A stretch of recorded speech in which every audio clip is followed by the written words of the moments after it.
Hi there and welcome. These are your handover videos for your Coachman Vision 580. These are a basic walkthrough on how to set up and operate the van as if you were coming on or off site. So starting off first, we have your black kit shed here and black lever that you have to have pulled up like so to then be able to wind down the jockey wheel onto the tow ball, causing that to snap down, pushing up this red button and exposing the green ring. You then have a breakaway cable just here. Now legality states if you have an eye point it has to be used, if not wrap it around the tow bar. You have a handbrake just here. To disengage press down and to engage flick up. They can come up with a fair bit of force, so make sure your face isn't in the way. Then the caravan is fitted with 13 pin electric, so if you do have 7 pin adaptation, make sure to bring yourself an adapter. Jockey wheel here used to level the caravan and it sits inside the A-frame whilst travelling. 2 points either side and 2 points at the back, you have inserts for your legs. Now the caravan itself will come with a leg winder, or alternatively you can get yourself a 19mm drill bit and a power drill just to make it that bit quicker. Do not attempt to jack up or level the caravan using your legs, they're simply used for stabilisation. Now I'm using test equipment today here, so I have a red propane gas bottle. I'd always recommend propane over butane as it has a better performance in winter. Connected onto that is a black gas hose. Black gas hoses will run for 5 years, orange will run for 10. That connects onto this regulator just here. Now what you'll want to do is hand tighten that as much as you physically can and then nip it up using the spanner. You don't want it ridiculously tight as there is an O-ring inside the hose. Too much pressure on that can cause it to crack and break, leading gas to leak out. What you want to do is give it a quarter, maybe a half turn, just so it's nice and tight, but not to the point where it takes a load to slack it off. Once both sides are firmly connected, twist the gas bottle in the positive or open direction. Just here we have your flue. Don't have to do anything with this except make sure it's nice, clean and tidy. We then have our test acroll with your water pump. Now to remove this, you have to press in on the trigger and pull out gently. You have this blue cap to go over the top of the acroll to ensure no nastiness gets in. And then at the bottom, if I just pull this out gradually, it has a strainer. Now it's crucial that that sits at the absolute bottom of the barrel to allow the maximum potential of water to come through. If it isn't, you may get a couple of airlocks. Next to that we have your battery locker. Now this example doesn't have a battery fitted, however when you do come to fit one, it's a 12 or 13mm point to connect it onto the terminals. And of course just make sure that you put positive on first. You then have your plug-in for your mains just here and your ignition point for your motor mover. Motor mover will be gone over on collection. We then have 2 points here where your wastewater is going to come out of. You need a 28.5mm waste pipe to then feed into a waste master that you can empty out at the appropriate point on site. Just here we have your flush tank. This has capacity to hold around 12 litres of water. However, I wouldn't recommend putting in any more than 10 as you don't want to overfill the compartment. You can also add some pink chemical which works as a bleach without being corrosive and makes it smell nicer. However, you don't want to put a ridiculous amount in as it does put excessive, well, not pressure as such, but it's a lot denser than the water, so it can clog the internals. Then just here we have your cassette toilet. To remove this, press up on the orange handle and pull out towards you. However, you do have to make sure that the toilet is in the right position.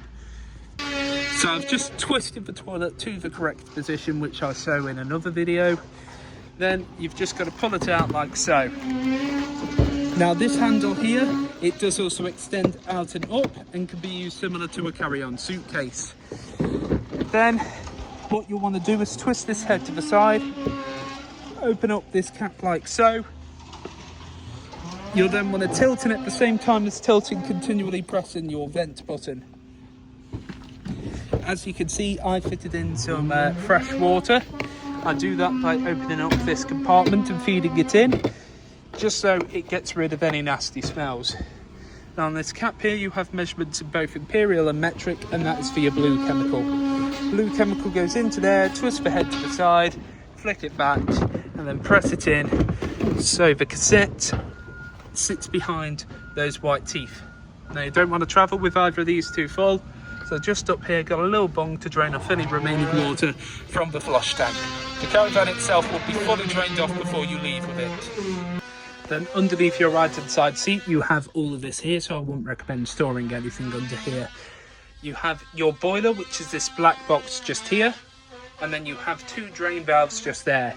When you collect the caravan, they're both going to be in the upright position, which is for drain mode. Now, November to March, have that up permanently unless you're actively using the caravan, and any time you come off site, drain off the caravan as well. You don't want the water freezing to burst the pipes, and you also don't want water sloshing around the system that can do damage to it. You also have your alarm immobilizer system just there, your flow jets, which is what's going to pull through the actual water, your brain box for your motor mover, and then also all your trips and fuses just here. Now, I'd always recommend carrying some extra fuses across the caravan. Just here we have main control panel, so we have master on and off switch. We can then read the amount of volts coming into the van, which at the moment is around about 13.5. May slightly differ. Anywhere between 13 and 14 when you're plugged into mains is all good. And when you only have a battery on, that will tell you the voltage from your battery. You then have lights inside the van, then awning lights, so we'll press that in to the outside and you can see awning light on just there. And then you have pump, so when the pump is on, there's that red light on to show you that it's pressurizing the system. And then you can come over and open up your taps. Now what you're after is a nice steady continuous stream, just like that. You're after around 30 seconds of a nice stream, just so that you can check that the water's being pulled through. Now, if it's coughing and spluttering for anything more than 10 seconds, check your drain valves, check your pump, and check your rack roll. Make sure they're all in the correct positions and your rack roll's full. You're after about 30 seconds of this, which is around about now. Then when you're finished with that, obviously whatever other taps and showers you're wanting to use, check on that. But when you come to drain off, first switch off the pump, then come over under your seats, switch up both drain valves, and then open up the tap to drain off any residual water. Then when you come to fill up the tank, press in on the tap, shut down your drain valves, and then press pump. Just here we have your Truma control panel. You have the back button and a dial, which is also a select button. Press in and then you'll come to this screen. So first up you have the caravan with the thermometer in it. Press in on that. Now this is for the internal temperature. It goes up to a maximum of 30, and to select, press in. You'll then see the flame on the top and the previous settings. Next we have water temperature, which is either off, eco, which will get it to about 40 degrees, hot, which will get it to 60, or boost. Now what boost does, it prioritizes heating the water over heating the actual caravan. That lasts for around about 30 minutes. After those 30 minutes, it will then drop itself back down to eco. Okay, if I don't select, it doesn't appear on the top row. Next to that, we have our energy source. So we can either use strictly gas, a mixture of gas and 1 kilowatt, mixture of gas and 2 kilowatt, strictly electric with 1 kilowatt, or strictly electric with 2 kilowatts. So you've got the choice of gas mains or both. Then we have fan speed, which is either eco or high. However, if you don't have the heating on, so just turn that off, and then we go back over to the fan. It's either off or vent. Now what vent does, it just pushes air with no temperature to it. So if you were to have all the windows open on a nice day, you can just push through some fresh air. We then have a timer just here, so this is for when you'd like the heating and hot water to come on, hours then minutes, and then the correct time, which it isn't 20 minutes past midnight, just select the correct time. And then you have the spanner icon, which is your additional settings, which I'm not going to run through as we have set this to what we believe the most user-friendly panel to use. However, if you'd like to have a look inside your book packs to see what it does, then please do so.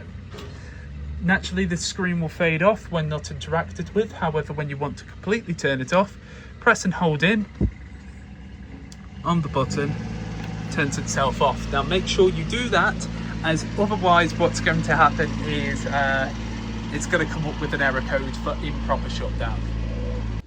And here we have your hob grill and oven, all of which operates on gas minus the electric plate. So for the electric plate, spin it to whatever mark, LED there to show that it's getting to temperature.